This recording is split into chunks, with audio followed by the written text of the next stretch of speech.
Hello. Why do we humans have a tendency of getting in our own ways?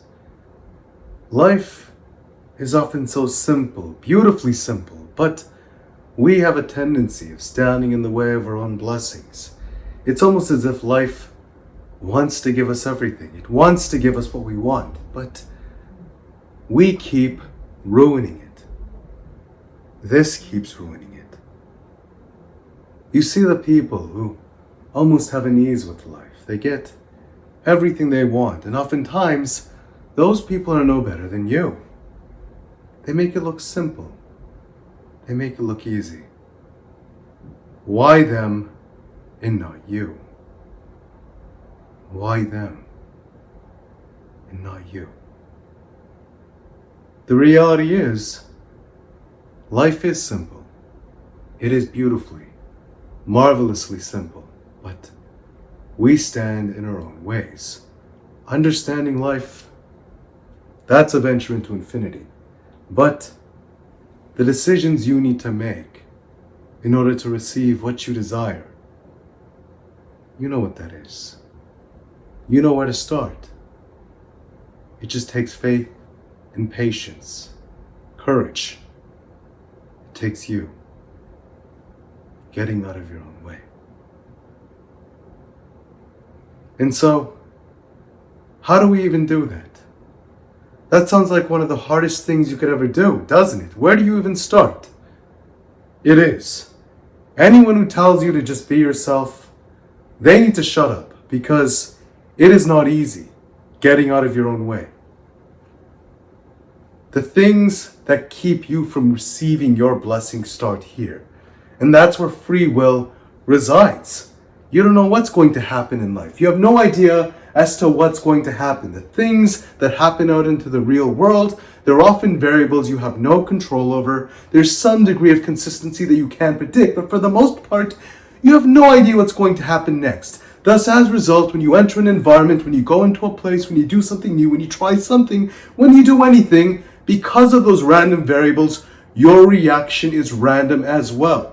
And thus, that's where we can start. The observer of the mind, observing how you react, how you feel, what consistently makes you react a certain way. What is that? What is that feeling that makes you outburst in that way? It, for some reason, continually has the world react back to you the exact same way, like a repeated lesson over and over again, like you keep meeting the same people over and over again. What's going on? Why does everyone treat me this way? Why does everyone react to me this way? Why do I see this feeling, this energy everywhere, despite it all being different bodies?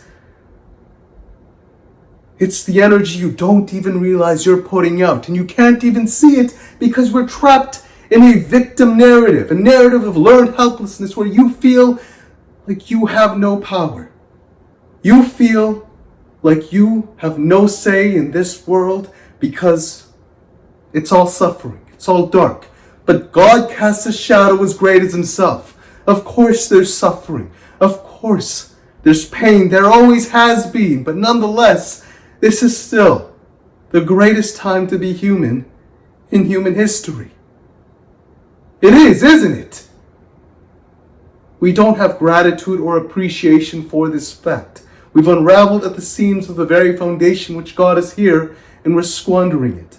All because we want to conserve some energy following a narrative that makes us feel helpless. We don't need to do that. We don't need to do that. You're a wonderful human being, and you have so much to share. You have so much to give, even in a simple way, to the people around you. To look at your inner world eye to eye. It's terrifying. But it is a mantra in spirituality. Those who are spiritual are hard with themselves, but soft with others. And they can be soft. Because when you are hard on yourself, when you look at yourself, as Michael Jackson had said, the man in the mirror, when you start with the man in the mirror, it becomes easy. Even the hard things, fueled with passion, with love.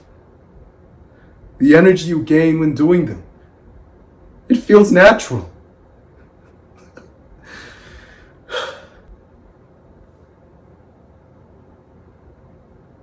Start here. If you start small, something manageable, if you look, feel, and let it unravel, if you find a way forward from that pattern of behavior to the one place free will can exist, the observer, you can change your determined fate. You've now aligned yourself with a new timeline. Your life, in its simplicity, it can become beautiful.